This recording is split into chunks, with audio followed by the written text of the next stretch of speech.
ভারতের উত্তর পূর্ব দিকে যে মেঘেদের রাজ্য আছে তোমরা জানো? হ্যাঁ, ঠিক ধরেছ। ছোটবেলায় ভূগোল বইয়ের পাতায় আমরা এরই নাম খুঁজে পেয়েছিলাম।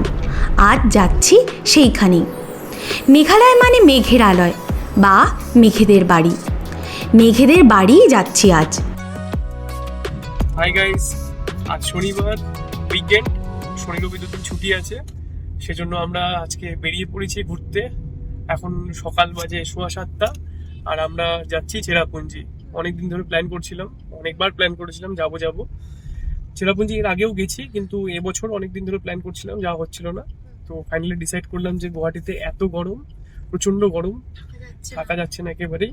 তো একটু স্বস্তির জন্য চেরাপুঞ্জি যাচ্ছি। তো আমরা আজ রাতে ওখানে স্টে করব, আবার কালকে ওখানে পাশে অনেকগুলো জায়গা ঘুরে ব্যাক করব। তো কোথায় কোথায় যাব তোমাদেরকে সেটা জানাবো ঘোরার পথেই। হ্যাঁ, আর আমরা যাচ্ছি নারায়ণদার সাথে। এই যে আমরা যাচ্ছি নারায়ণদার সাথে। আমরা যখনই যাই গুয়াহাটির আশেপাশে, মেঘালয়, চেরাপুঞ্জি যেখানেই যাই, সব নারায়ণদার সাথেই যাই। নারায়ণদা খুব ভালো করে নিয়ে যায়। নারায়ণদার নম্বর আমরা শেয়ার করে দেবো ব্লগে। চেরাপুঞ্জিতে অনেকগুলো ওয়াটারফলস আছে যেগুলো আজকে যাব। ওয়াটারফলসগুলোর নাম একটু শক্ত খটোমটো, তাই এখনই নামগুলো তোমাদেরকে বলতে পারবো না। যেখানে যেখানে যাব সেগুলো একটা একটা করে তোমাদেরকে তখন বলবো, ঠিক আছে? সঙ্গে থাকো।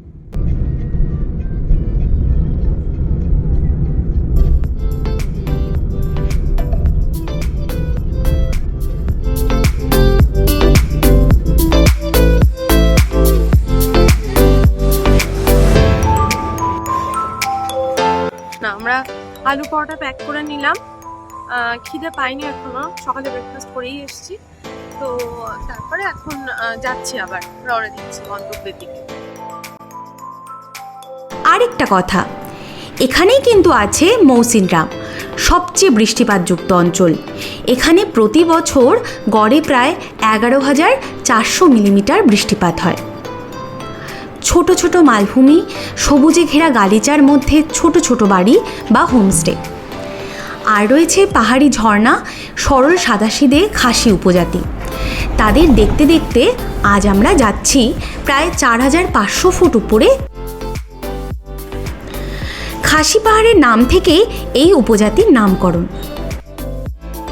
এখানকার প্রধান শহর সোহরা। চেরাপুঞ্জি নামটি কিন্তু এই সোহরা থেকেই এসেছে। এখানে রয়েছে লিভিং রুট ব্রিজ আর অনেক ছোট ছোট কেভ। প্রথমে আমরা গেলাম সোহরা ব্রিজে।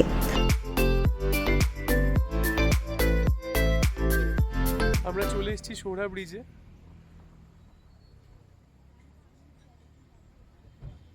বৃষ্টির দেখা নেই। হ্যাঁ, আজকে একদমই বৃষ্টি নেই, মেঘলা আছে গরম, কিন্তু বৃষ্টি নেই। আগে যেবার এসেছিলাম প্রচন্ড বৃষ্টি হচ্ছিল, আর এই পুরো জায়গাটা দিয়ে মেঘ ভেসে আসছিল।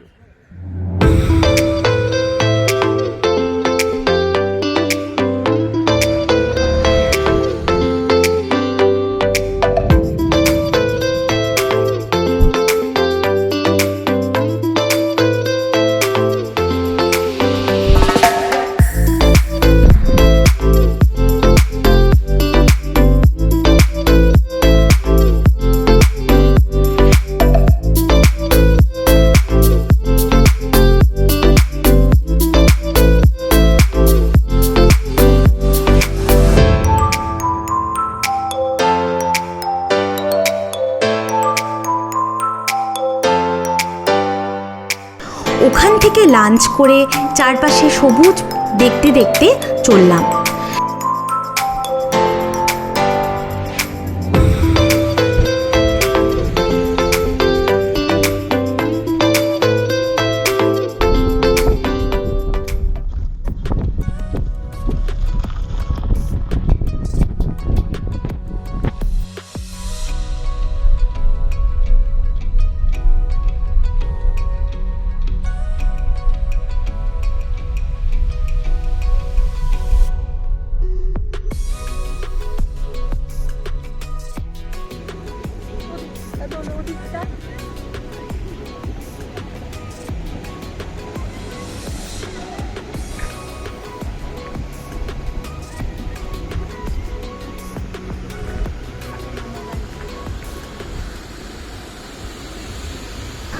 মাঝে দেখলাম ডেন্থলেন ওয়াটারফল।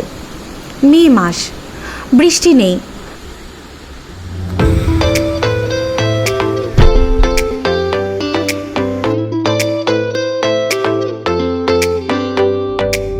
এবার প্রথমে ঠিক করলাম যাব একটা কেভ বা গুহায়। গুহা মানেই তো পুরনো আদিম মানুষেরা যেখানে থাকতো, তাই তো? হ্যাঁ, মৌসুমাই কেভ। সামনে গিটার বাজে গান করছে স্থানীয় মানুষেরা, আর আমরা তা শুনতে শুনতে পর্যটকদের ভিড়ে হারিয়ে গেলাম।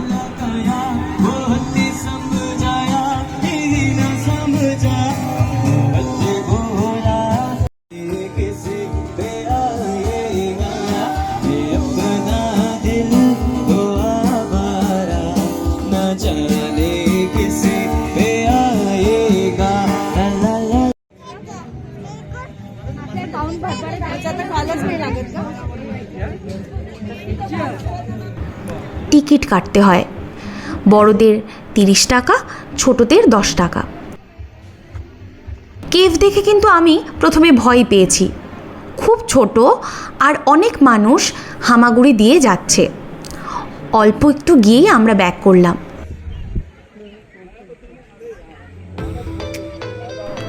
সন্ধে ঘনিয়ে আসছে। আমরা যাব এমিসোবা হোমস্টে। আগের দিন বুক করা হয়েছিল, 2500 টাকা এক রাতের ভাড়া।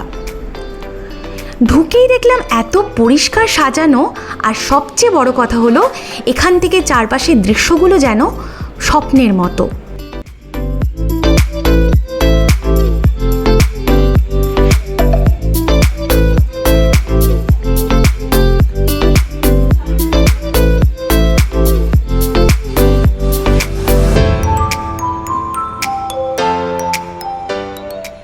আমরা হোটেলে চেক ইন করে গেছি।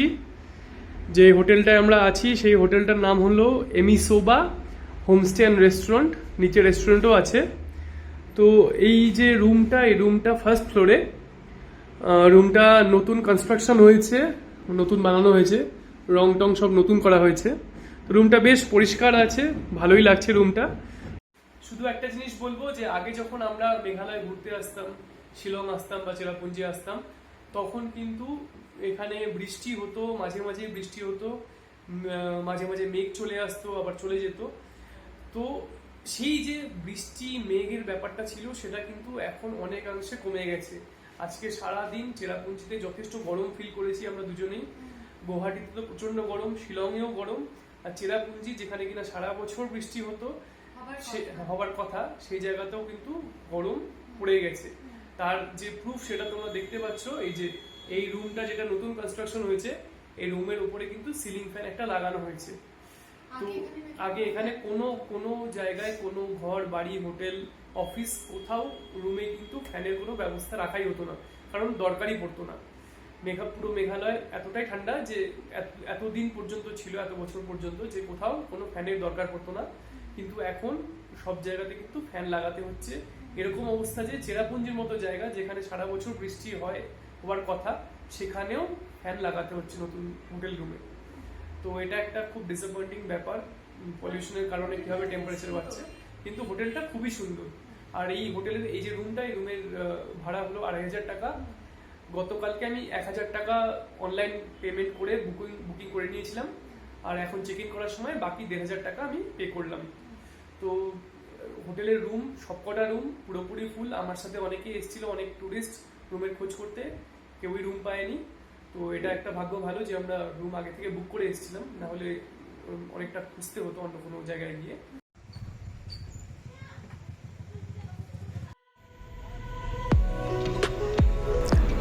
সন্ধ্যাবেলায় তো আর কোথাও যাবার নেই, কিন্তু আমাদের পায়ে আবার সর্ষে লাগানো।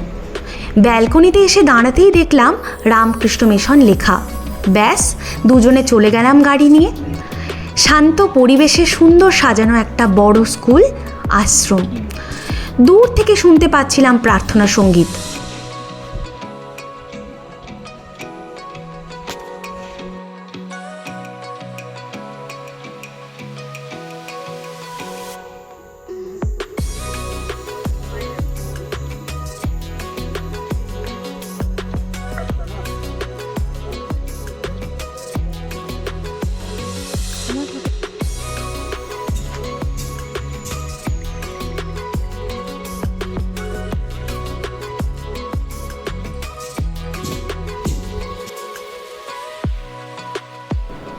কিছুক্ষণ কাটিয়ে আমরা চললাম আবার হোমস্টের দিকে। এরপর এখানকার বিখ্যাত অরেঞ্জ রুট রেস্টুরেন্ট, যা মাত্র 500 মিটার আমাদের হোমস্টে থেকে। সেখানে গেলাম, অনেক মানুষের ভিড়। আমরা জাস্ট অরেঞ্জ রুট রেস্টুরেন্ট থেকে বেরিয়ে এলাম। এখানে এসেছিলাম আমরা ইভিনিং স্ন্যাক্স কিছু খাবো এই ভেবে, কিন্তু এখন এখানে এসে দেখলাম যে ডিনার ছাড়া কিছু পাওয়া যাচ্ছে না। তো সেজন্য আমরা জাস্ট দু কাপ কফি খেয়ে এখন বেরিয়ে এলাম, কারণ আমাদের এখন ইভিনিং স্ন্যাক্স খেতে ইচ্ছা করছিল, কিন্তু ডিনার খাওয়ার মতো ততটা খিদে এখনও পাইনি। তো দেখি কোথায় পাওয়া যায়, কিছু স্ন্যাক্স খেয়ে তারপর রাত্রে আবার ডিনার করব। ফিরে এলাম অবশ্যই ডিনার করে। এরপরেই শুরু হলো বৃষ্টি। এখানে ব্যালকনিতে পুরো মেঘ ভরে চলে এসছে, এখন বৃষ্টি শুরু হয়েছে। সারাদিন ভাবছিলাম যে বৃষ্টি কেন হচ্ছে না, শেষ পর্যন্ত এখন রাত্রি 10টা বাজে আর বৃষ্টি শুরু হলো। চেরাপুঞ্জিতে এসে যদি বৃষ্টি না দেখি তাহলে আসাটাই যেন কিছুটা ইনকমপ্লিট মনে হয়।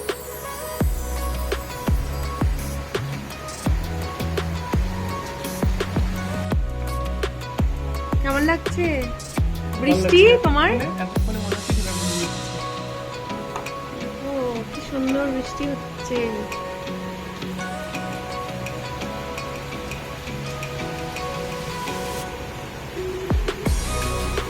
আর যেও না, বৃষ্টিতে কাঁদতে খারাপ হবে।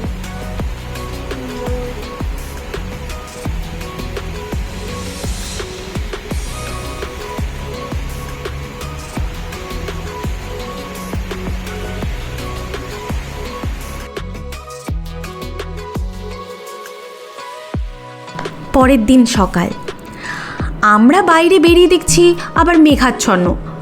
পাখি ডাকছে, দূরে ছোট ছোট ঝোড়ার শব্দ, দু একটা গাড়ি যাচ্ছে।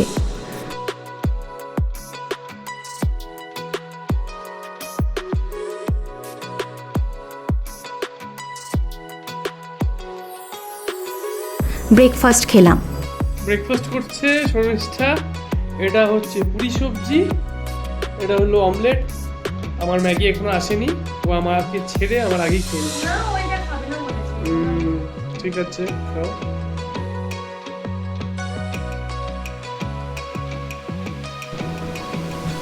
এবার বেরোনোর পালা।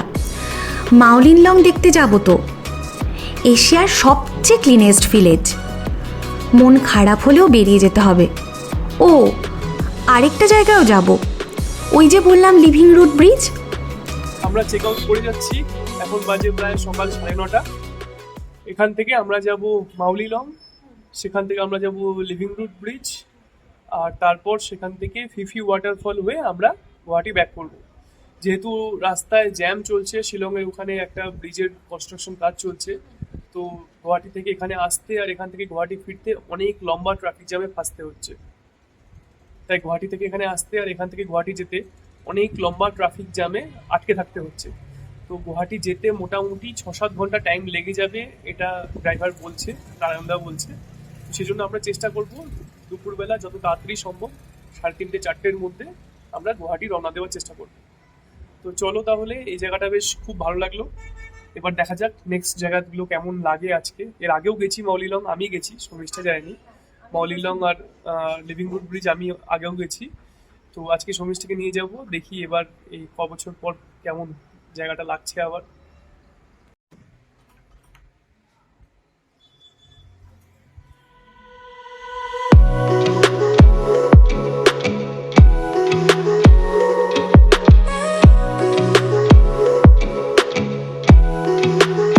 অল্প অল্প নীল মেঘ, সবুজে ঘেরা গ্রাম দেখতে দেখতে গাড়ি এগিয়ে চলল পাইনের সারির মধ্যে দিয়ে।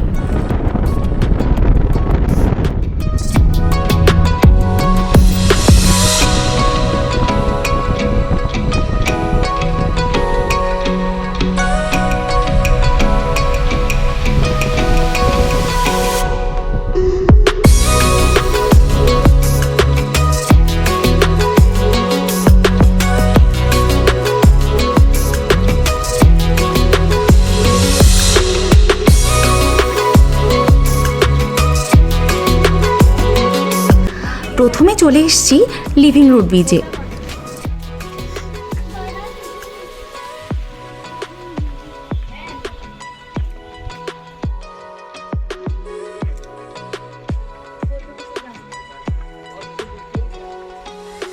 এখন নিচে নেমে অনেকটা রাস্তা হাঁটতে হবে। এখানে ঢোকার সময় স্টিক রেন্টে দেওয়া হচ্ছে, স্টিক মানে লাঠি রেন্টে দেওয়া হচ্ছে দেখলাম। রেন্ট শুধু 10 টাকা, যদিও আমরা নিইনি। আগেরবার আমি যখন এসেছিলাম তখন দরকার পড়েনি, সেই জন্য এবারও ভাবছি ওটা ছাড়াই চলে যাবে।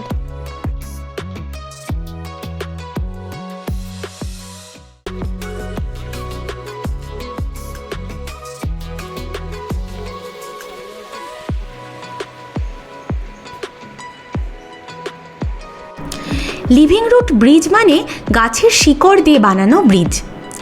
আর কোথাও কিন্তু এমনটা সচরাচর দেখি না। খাসি মানুষেরাই মাস ও ছোট ছোট শিকড় জুড়ে এগুলো বানায়, তারপর গাছেরা নিজেরাই জুড়ে নিয়ে এই ব্রিজগুলো তৈরি করে।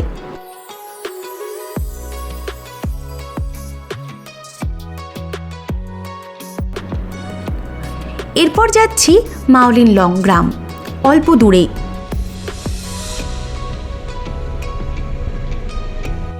লিভিং রুট ব্রিজ থেকে এখন আমরা চলে এসেছি এশিয়াস ক্লিনেস্ট ভিলেজ মলিলংয়ে। 1 কিলোমিটার রাস্তা লিভিং রুট ব্রিজ থেকে। তো প্রচণ্ড গরম, তাই ছাতা নিয়ে আমরা দুজনেই আবার বেরিয়েছি।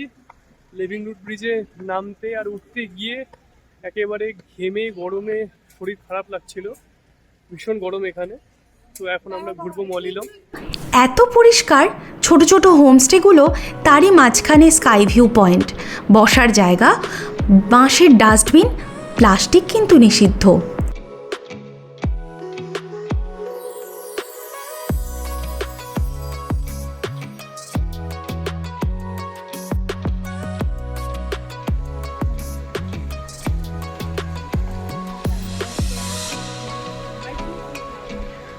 পুরো রাস্তা ঝাড় দেওয়া, পরিষ্কার করে।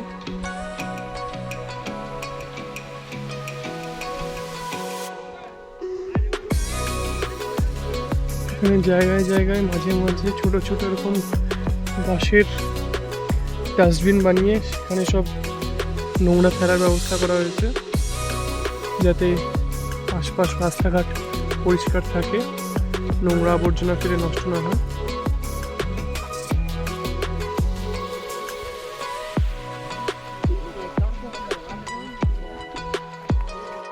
বসে পড়েছে আমার বর, খুব খুশি, রীতিমতো লাফাচ্ছে।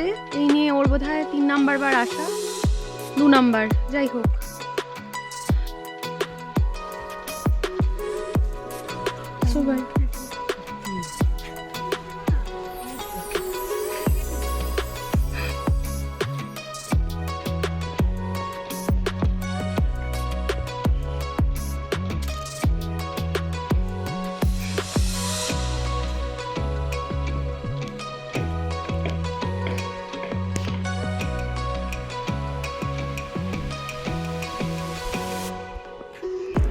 আমাদের পেয়ে গেল খিদে।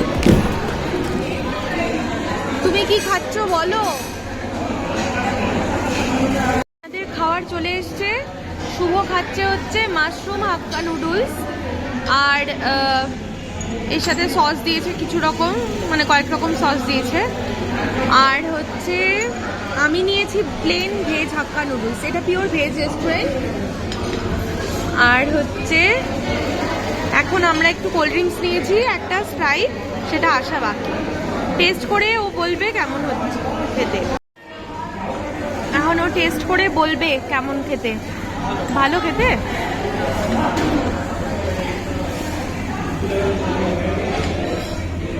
লাঞ্চ আমরা করে ফেললাম এখানে, মাওলিলং থেকে বেরিয়ে কিছুটা এসে রেস্টুরেন্টটা পেলাম। তো এখানে আমরা খেলাম, যেমন তোমরা দেখলে, হাক্কা নুডলস। আর এখান থেকে আমাদের আসলে যাওয়ার প্ল্যান ছিল ফিফি ওয়াটারফলস, সেটা ডাউকি ক্রস করে যেতে হবে আরও 30-35 কিলোমিটার মতো। তো অনেক রাত্রি হয়ে যাবে ওখান থেকে ফিরতে ফিরতে, আর রাস্তাও খারাপ, সেজন্য আর যাচ্ছি না। তো এবার আমরা এখান থেকে গুয়াহাটি ব্যাক করে যাব, সোজা গুয়াহাটি ব্যাক করে যাব। এবার ফেরার পালা, কিন্তু চমক এখনো বাকি।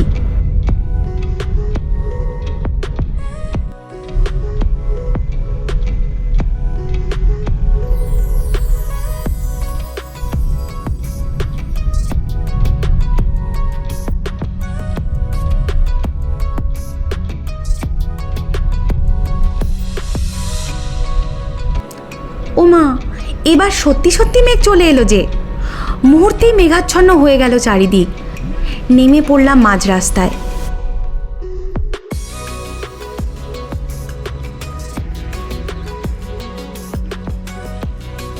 এটা পুরোটা মেঘ। সাদা ওই ভ্যালির উপর দিয়ে মেঘ উঠছে দেখো। চলো আজ মাউলিলং থেকে এখন ফেরার রাস্তায় চারদিক থেকে মেঘ নেমে এলো।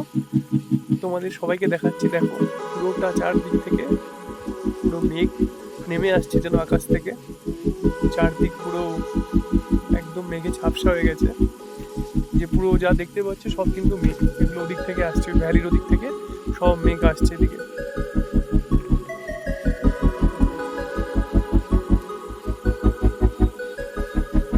বৃষ্টি ভেজা পথ আর তার মাঝখান দিয়ে ফিরে এলাম আমরা। বিদায় এবারকার মতো, আবার আসবো ফিরে মেঘের কোলে।